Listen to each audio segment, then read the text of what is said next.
Question 7, we have A, B, C and D being 4 points, and we are told that A and B are already on the diagram. A is the point 1, 1. Just jot them here to the left, 1, 1. B is the point 6, minus 1. C is 8, 4. 8, 4, C. And D, 3, 6. 3, 6 for D. What are we asked to do now with these points? We'll use this diagram. Write the coordinates of A and B in the spaces below. We've done that up above here, and then C and D already given. Paulina wants to prove that it's actually a square. Answer B1 and B2 to show that ABC. D is a square, so we're asked to show AB is equal to BC to begin with. AB and BC. So your knowledge of Pythagoras for AB and BC. Let's connect them all though to start. A to D, A to B, B to C, D to C. It does look like a square. So if we use our knowledge of Pythagoras to create these right angle triangles down to minus 1. So AB here, the length of AB is equal to the square root of the two straight sides squared and added together. So that's what this formula tells us. Pythagoras, let's see what they are. This is a jump of 2. And from 1 here to 6, we have a run of 5. So 2 squared plus 5 squared. We can see the slope is negative 2 over 5 as well. This is the square root of 29. And we're asked to show that that's equal to BC. So again, if we create our right angle triangle for BC, we have positive slope this time. We also have a run here of 2. We have a rise from minus 1 to 4 of 5. So BC, you can see it's going to be the same numbers, is equal to the square root of 2 squared plus 5 squared, which is equal to root 29. Pythagoras, you were told, will come up. Here it is. If you know how to do it, it's so simple. Okay, that's B1. Let's have a look at B2. We're told without measuring, show that AB is perpendicular to BC. AB is perpendicular to BC. So let's just go over them in pen, different colors. AB. We're asked to show AB is perpendicular to BC. So we need the slopes of both lines. The product of the slopes. The product of the slopes is equal to minus 1. Therefore, they're perpendicular. So the slope of AB, we'll call it M1 maybe. M1 is equal to this one here. Negative rise 2 over run 5. M2. This one here. M2, the diagonal. The rise is 5 and the run is 2. It's positive. So equals 5 over 2. And minus 2 over 5 by 5 over 2 is equal to minus 10 over 10, which is equal to minus 1. Therefore, write the word perpendicular, or write AB is perpendicular to, is it BC? BC. For part 3, your knowledge of slopes, really important in coordinate geometry. Now, Kieran makes the following statement. Every parallelogram is a square.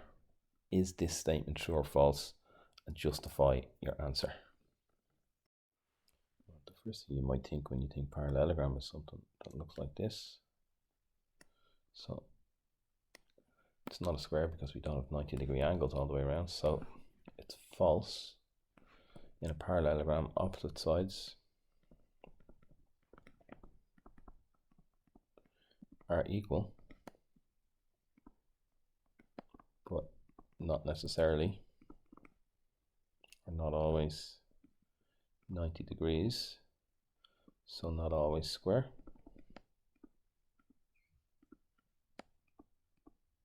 That's probably enough for this one. And the converse of Kieran's statement. So he's not right that every parallelogram is a square. The converse of the statement, every square is a parallelogram. And is that right? is right. Every square is a parallelogram.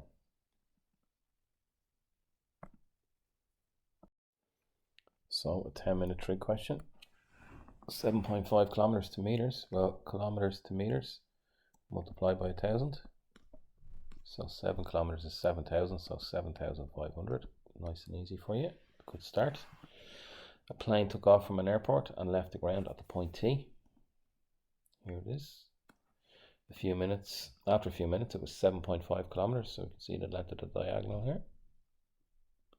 And we have a right angle triangle, and we're given one of the sides. So we're asked to work out the size of the angle E. So label your triangle opposite O, and hypotenuse and adjacent always touch off the angle. So what do we have here? If you follow my method, we have opposite and we have hypotenuse. And from the word SOHCAHTOA, you can see straight away opposite and hypotenuse is sine. So we say the sine of E is equal to O off to the side so you don't make mistakes. O over H 200 over 7.5. And we're just looking here at 200 meters over 7.5 kilometers. So you make this point C, you can't have sine being greater than 1, and you might notice it here. So that's 200 meters over 7,500 meters. So just be really careful. You would get an error. You might understand why. So the inverse sine of 200 over 7,500 will give the small angle E. It's coming in as 1.52 degrees, definitely not drawn to scale, and corrected in 1 decimal place. 1.5 degrees for the small angle E. Part C, 20 minutes is a fraction of an hour, 20 over 60, which is equal to 1 over 3 if you want to simplify it. It does say in the simplest form. And then during part of its flight, P travelled 598 kilometers in 2 hours and 20 minutes. So we're linking back to this here, 2 hours and 20 minutes. If we take it as a decimal, is 2.33 recurring of an hour, or you could write 2 1/3. So work out the average speed. So we know we're dealing with distance, speed, and time. Just draw your triangle to not make a mistake. We're wanting the average speed. Speed is equal to distance over time. So 598 divided by, don't write 2.2. That's obviously not going to be 2 hours, 20 minutes. Every 0.1, if we think of a tenth, is equal to 6 minutes. So you have to be careful with conversion of units. This question, time 2.33 recurring, which I can just write 2.33. We're going to round off anyway here to 1 decimal place. So 598 over 2.33. It's giving me 256.65. So that's about rounding to 2.33. If I don't round, I'm just trying to check. If I want to take the exact, that'll be 2 1/3, will be 7 over 3. This is going to give me 256.28. So more accurate, 256.3 kilometers an hour. Just be careful to check both. Last part of trig, an upside down right angle triangle, but we have another right angle in here. So A, B, and C are airports. It goes from A to B, 598.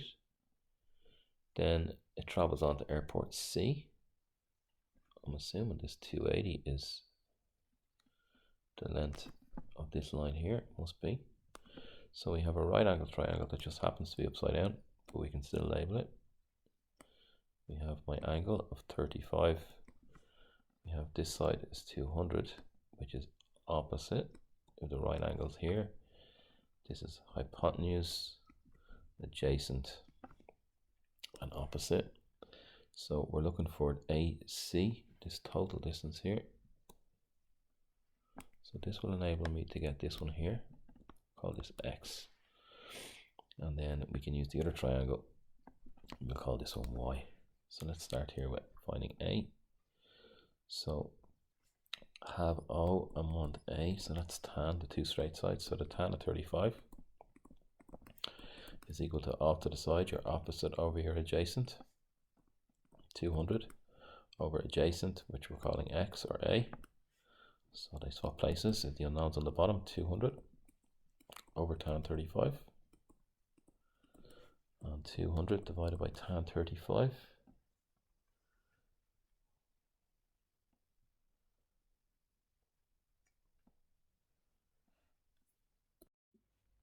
is 285.629, 285.63 we'll take. Then if we come across to the other triangle, this one here, we have two straight sides, so this is Pythagoras. We have the right angle, so it's going to be the right angle squared. So y is equal to, back to your Pythagoras knowledge, the diagonal squared minus the straight side squared to give the second straight side. So y is equal to, we type this into a calculator, it's going to give 528.397. We say 0.4. It's to the nearest kilometer, isn't it? Yeah, so it shouldn't make a difference. Add on 285.63, and we're going to get a total of 814 kilometers. Correct to the nearest kilometer is going to be our line AC.